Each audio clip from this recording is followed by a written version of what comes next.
This is Akriti Shrivastava, and I am here with Dr. Murray Cohen. And Dr. Cohen, could you please tell us a little bit about your background and how you're involved with the COVID-19 crisis? I'm a retired CDC Public Health Service officer, infectious disease epidemiologist.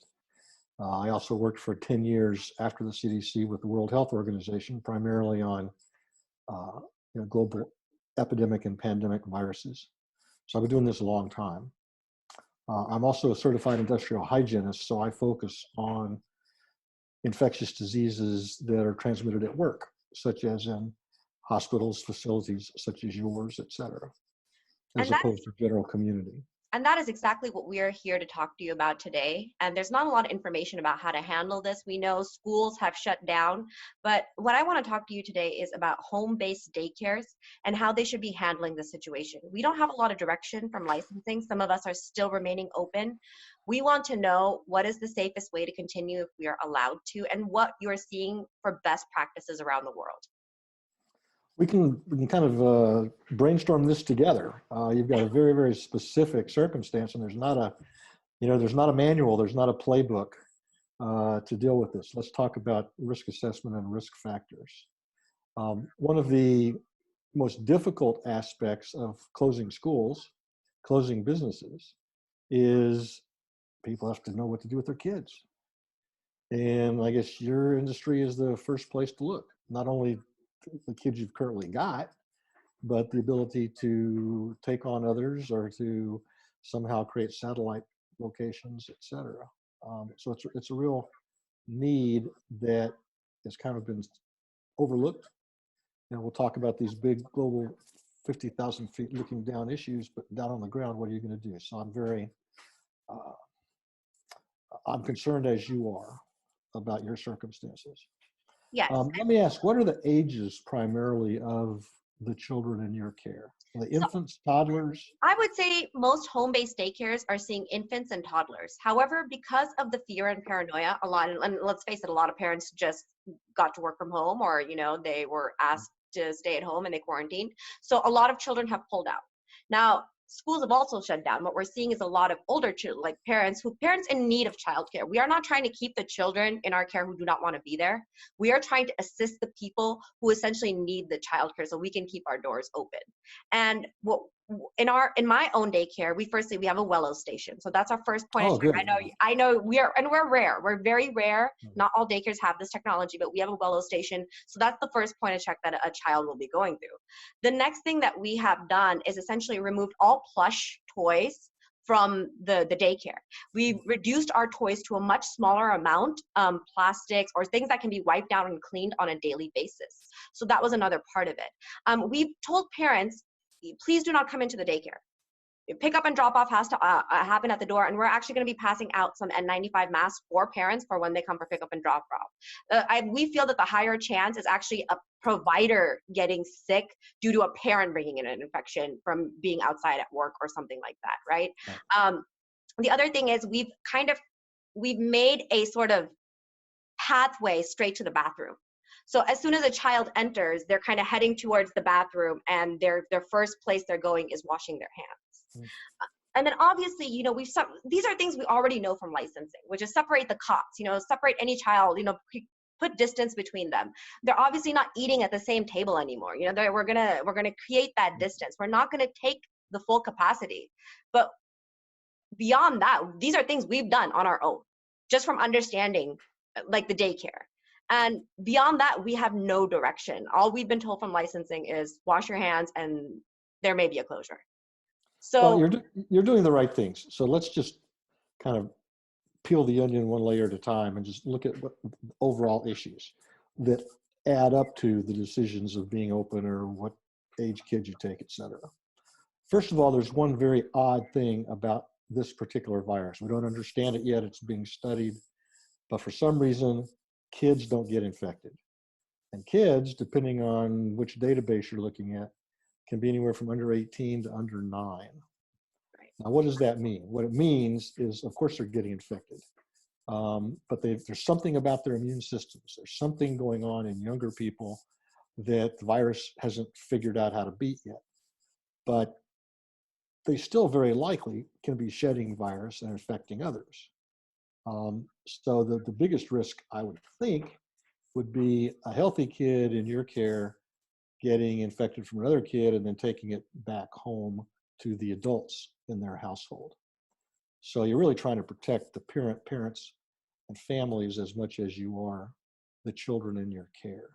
Yes, Um, that is the biggest concern is we've asked parents to essentially stop any contact with people who travel outside of the country, to not go to conventions, not go to large gatherings, but there's only so much we can do.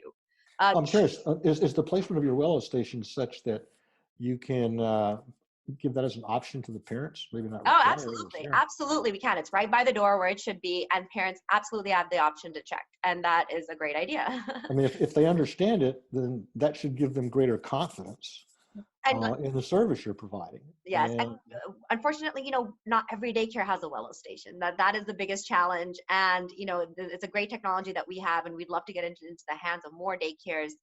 But for most daycares, the biggest challenge is not only staying open, but figuring out how to do this properly without getting sick themselves, getting their staff sick, okay, right? Like, well, and let's look then at the modes of transmission. And you've touched them, but let's dig in a little bit deeper. Obviously, the separation helps from the droplet transmission from someone who not only coughs or sneezes, but basically exhaling. mhm. For a low-grade fever like Wello catches, or for someone who's subclinical but harboring the infection, they are the virus is replicating in their nasal passages and in their throats, so they're shedding virus simply by exhaling, Wow. and that's a part of that 3 feet to 6 feet distance. Is just normal breath versus projectile from a deep cough, etc. What happens then is those droplets are expelled. They have a lot of virus on them. They don't stay in the air very long. They either impact on something like another person's face, or they settle out, fall to the ground, or whatever the closest surface is, and stick there. Hmm. There's still a lot of research going on how long it can live and be viable on those surfaces. We know that it's viable longer on hard surfaces like metal, copper, stainless steel, plastic, than it is even on plush toys, believe it or not. Huh. But it's, the conventional wisdom had been 3 days. There are some studies that in Europe showing up where they're claiming to recover viable virus as long as 9 days. So it's really imperative to be cleaning all the time. I Yes. want to talk about what does cleaning mean, because what we see in news reports of people buying out stores and getting pretty harsh chemicals. We're talking about a virus which is a beast in a person, but it is a fragile pussycat in the environment. It just doesn't survive very well outside of a host. So darn near anything will kill it. Soap and water will kill it. Water will certainly rinse it away and probably kill it. Sunlight kills it. Heat kills it. Cold kills it. So it doesn't take anything remarkable. It just takes wiping down. And I would think in your daycare centers, the typical kinds of sanitation that you have, baby wipes, Yes. These are disinfectant things that happen wipes. all the time. All the time. What I'm hearing is really like maybe a provider shouldn't be taking a child who is teething, who could possibly get saliva on them. Like a child who is, that is perhaps a little bit more risky, but maybe an older child, like a child who just maybe is 6 years old and is displaced by school, who can take like, they don't need to necessarily clean up any of their bodily fluid. Like that for me seems like a safer sort of transaction than possibly Well, dealing. maybe, but to me, the bigger risk. I've got 2 grandkids who are teething, and they're really a lot of fun. Yeah. the the risk would be if you were using a harsh chemical that could be poisonous to a teether who is chewing on it, Yeah. as opposed to the other way around, shedding virus and putting it on the surface. There's And also there's a lot of controversy about how long, if at all, the virus can live on soft goods, plush toys, linens, diapers, towels, etc. And in fact, I'm working on a project now and talking with folks at the WHO, trying to get a handle on that. It's not going to be very long. So, just a little bit more vigilance that I'm sure you do all the time in your industry anyway, on just washing, rinsing, and washing with basic, detergents, or very gentle stuff, Ivory soap, whatever it is you use these Well, days. pacifiers and all these things, we generally boil, and we sanitize, like our floors, we steam clean. We try to do the best practices and use the least amount of harsh chemicals in the daycare.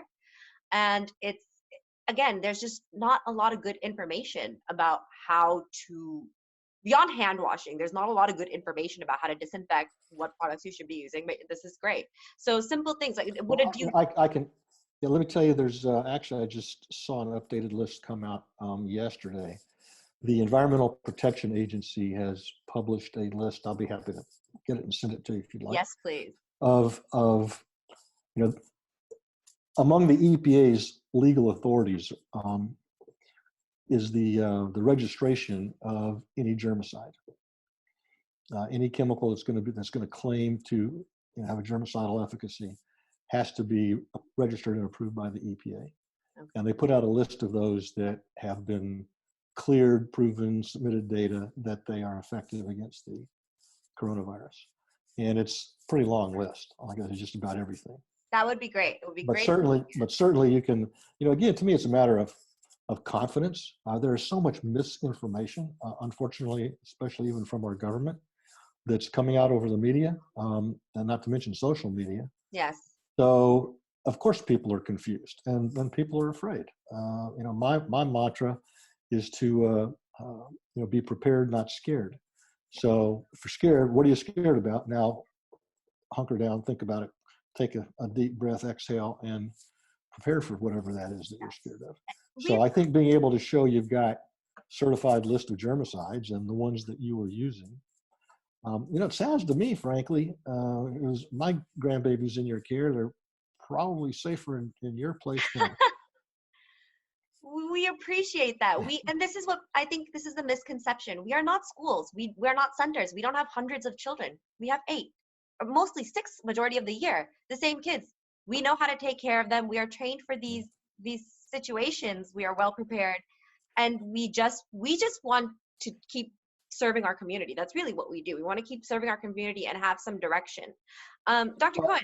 I don't know much about marketing, but I would think some of the things we're talking about you could turn into explaining to your clients why they should have confidence in still bringing their kids to your establishments.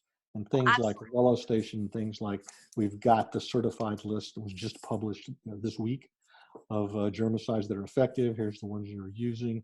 Here are our procedures. That should give people an awful lot of confidence. Absolutely. And speaking to you, Will, as well, we are going to send this out to thousands of daycares, and this is the information that we are not getting from the state level, which is how to handle this. Majority of us are still open, and we want to handle this properly and correctly. If some of us want to scale back, and I don't need to have 8 kids at my daycare. I just want to stay open, serve the community, and do our part.